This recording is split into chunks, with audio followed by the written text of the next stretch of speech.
Alright, Shalom, Shalom. This is your brother AHBAD from GMS YAHAWAH, missing Petersburg, Florida. I want to give all honor, glory, and praises to YAHWAH, BAHASHAM, YAHAWASHI, BAHASHAM, RabaChakodash. That belongs to my elder apostles, the great MILLSTONE, who rule well. Sing honor salutation to all you sincere brothers that's constantly pushing word and truth and sincerity in the four corners of the earth. I also want to say peace and blessings also be to all of you sincere men, women, and children that do consist of the 1/3 who are members of the body YAHAWASHI. And peace and blessings also be to all of you sincere confusion faces out there that's constantly pushing word and truth and sincerity in the four corners of the earth. Shalom, peace and blessings be unto you all. Basically going off the spirit of Elder Pastor Hart and the Elder Malcolm on GMS Chicago. Yeah, we need to get more into the icon. It's beautiful because Esau trying to tell you that during the Middle Ages, which would be what they consider the Dark Ages, and why they call it the Dark Ages, because age also means time.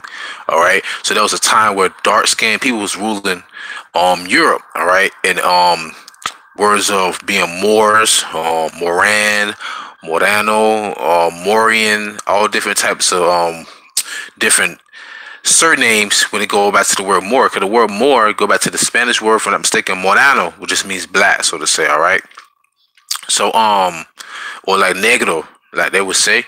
So when you going into the history of Europe, the Constantinople, when we had Constantine ruling all the way up to the time like to the 17 AD, when you had the Muslims who took over Spain, when really it was a Muslim by the name of Mauritine, if I'm not mistaken, which is really a Moor who will be an Israelite. So whenever you hear Moor, you're really hearing about the Israelites, the so-called Negroes, mainly, which I would say this because the Southern Kingdom consists of mainly the so-called Negroes, the so-called people from the West Caribbeans, in the Caribbean and like Haiti.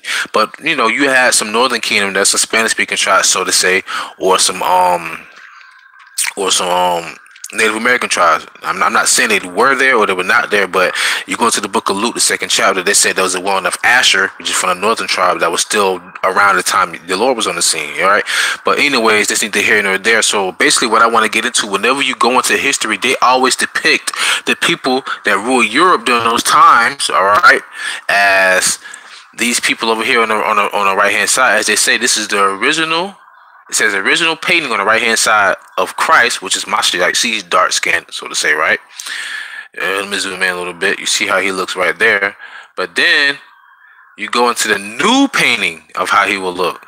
All right. Now, granted, the scripture said we're not supposed to make any graven images of anything on earth, but we have to show you how they were originally depicted prior to something right here where you see this Jewish rabbi changing the picture, painting their own pictures of how they will like, all right, for the people of the Bible to look, which would be what? Just like them, which is not how they will look, all right? So nonetheless, though, I'm going to go into the scripture. This right here is 1 Maccabees chapter 3, verse 48. This is in the Apocrypha, which is part of the 1611 King James Version Bible. It says, and lay open the book of the law. The book of the law is the Bible, wherein the heathen has sought to paint the likeness of their images, all right? So right here, this is a heathen, all right?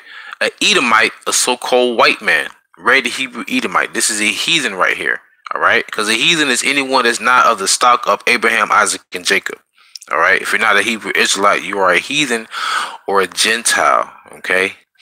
So now I'm going to go into Salaki. Let me go right here real quick. That's the church wall in Russia, but I'm gonna skim back a little bit. I want to prove a couple points. Now, this would be King David on one of these Russian catacombs, okay, or in the wall over in Russia. Now, people like to go into that one verse where they say he was ready. Well, I have a few examples I would like to prove as well. All right, this is 1 Samuel 17 and 42. It said, and when the Philistine looked about and saw David, he disdained him, for he was but a youth and ruddy and ruddy and of a fair countenance. All right. Another word for fair would be like attractive, you know, dapper Dan looking fellow, so to say, or you know, Denzel Washington, whatever you women like. Morris, what's his name, Cujo, whatever. But anyway, so that's how they would depict them. They would say ruddy, and when you go into that word ruddy, I always go back to the word, I think it's Adama, which means red or black. That's what it says in the scripture, all right? That's what it said in a blue letter. But Esau, like the elder says, sometimes that blue letter Esau likes to go off. So I went into the book of Lamentations, chapter 4, verse 7, and it says, Her Nazarites were purer than snow. All right, they were whiter than milk. They were more ruddy and body than rubies. Their polishing was of sapphire. So when I look at when it says purer than snow, that doesn't actually mean that the individual was what's the word I'm looking for? That individual was actually white, so to say. When you look at leprosy, okay, you got to understand that leprosy is a skin disease where you can see the blood. It's a disease where you can see the blood through your skin. You're translucent, all right, transparent.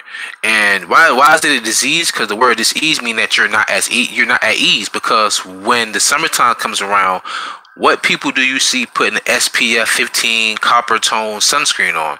The so-called white man, woman, and child. All right, that's a disease. That's that mark of Cain that was put upon them. Okay, and the Lord is pure, so he was a Nazarite too, so that he wasn't white. He couldn't have been so-called white. Okay, because he wasn't a leper.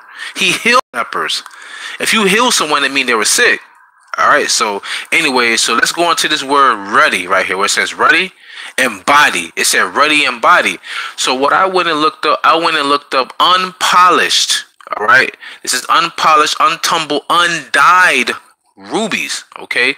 So remember what it said right here. I'm gonna go back. It says ruddy in their body. All right.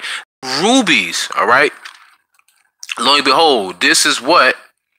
Let me try to make this bigger. This is what just straight, natural, untumbled, unrefined, undyed rubies look like. And it's ruddy. It will be like brown. All right, this is exactly what it's talking about. It wasn't red. All right, this is like a brown mahogany kind of color. Okay, this is what King David will look like, and this picture depicts that in a way. Okay, and I'm not gonna make this very long. I'm just proving a few points. These are some more. All right, kind of like the mahogany color that you will see on like some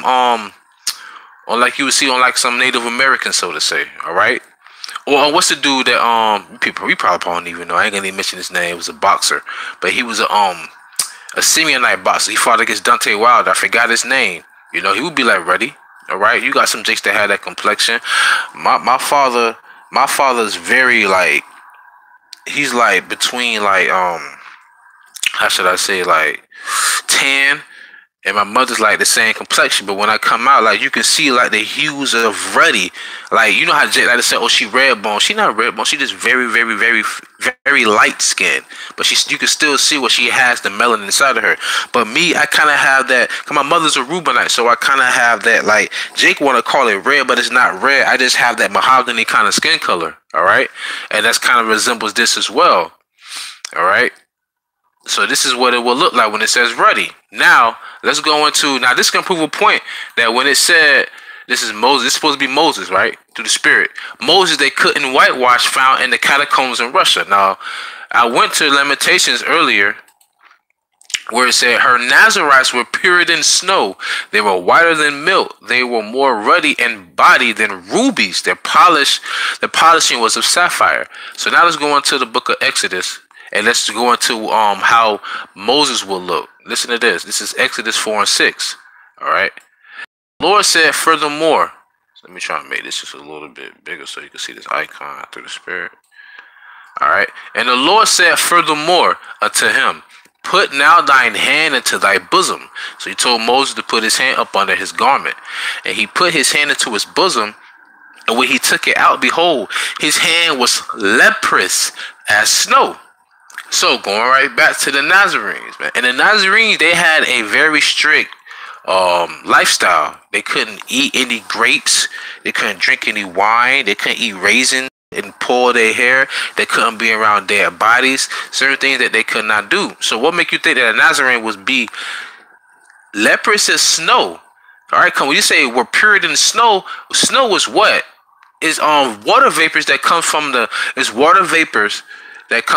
clouds that get crystallized. Because water from the clouds is pure. It's already been refined. It's already been cleansed. All right. So when it says that resemblance is purer than snow, that means that you will be as pure as a Nazarite, like YAHAWASHI was, man. That don't mean that he was actually quote unquote white in appearance. So now let's go back. And the Lord said furthermore to him, put now thy hand into thy bosom. And he put his hand into his bosom, and when he took it out, behold, his hand was leprous as snow. All right. So in other words, he took his hand out. He was a leper. His right hand was a leper. All right. So that means his hand when he put it under his bosom couldn't have been so-called white. Let's go to the next verse. All right. And he said, put thy hand into thy bosom again. And he put his hand into his bosom again and plucked it out of his bosom. And behold, it was turned again as his other flesh. What does that mean? That means that his hand would have had to been dark skinned, melanated, or like people would just say in layman terms, black, which we're not black, we different shades of brown, okay, or ruddy. And he put it into his bosom and he took it out. What it turned back to his regular flesh? What? He was dark skinned. Same thing when Esau came out, he was red all over like a hairy garment. But then when Jacob came out, he didn't give you a depiction of Jacob. Why? Because the first man, the Adam, was made of what? The dust of the ground. The best soil is the deep, dark brown soil, man. All right, whenever you plant a seed, you dig into the earth. You get that good, cool soil. And that's what the Lord made the man of, man. A very dark-skinned individual, okay? Now let's go into the book of Jeremiah. Because this is the picture right here. They know the Jews are black. In other words, we are dark skinned. Edomite woman standing there look like. So this is Jeremiah 14:2. Judah mourneth in the gates thereof language. They are black unto the ground, and the cry of Jerusalem is going up. Because the word Jew is like really much the prefix of Judah. So I went into that word black, which is Quadar. All right. Now this is what it says. Now you got to kind of pick the meat from the bones. Now Quadar right here, it says to mourn, be dark, to darken, to grow, be mourn. That's what it says there. All right. But then right here it says i.e. dark colored. All right. Remember that. Blackish. So I'm looking through how Esau tried to depict it. See, it's different. It's like you could use one word in Hebrew, but it can mean more than one different meaning. To go in filthy garments. That's what it says there. Then it says to be of a dirty blackish color. All right. Well, I'll take that dirty part. You want to say, you want to know why? Because the first man was made from the dust of the ground. So there you go. Anyways, to be darkened as the day. All right. So that's what they depict him. But all right, that was the tribe of Judah. Wasn't that King David from the tribe of Judah? All right. What it said about King David said, the lion of the tribe of Judah, the root of David. It's a prime example to show that King David was from the tribe of Judah. So his son Solomon would have to be from the same tribe as well, correct? You are whatever your father is according to the Bible, Numbers 1:18. So I went into Song of Solomon 1:5. He said, I am black but comely.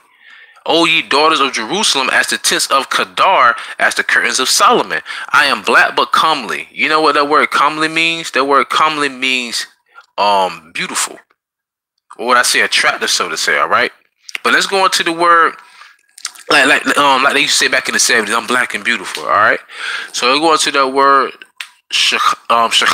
All right, this is the word shachar where it says black. All right, listen to this through the spirit,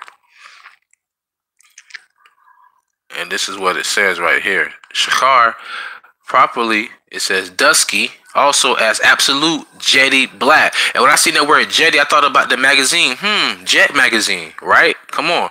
So like they telling you right there, it says black used of hair. Like I say, we're not black, we are dark brown. Blackish color of the face. So you say I was dark but lovely, dark and lovely. I think that's a hairline. Now let's go into the root word. Shachar.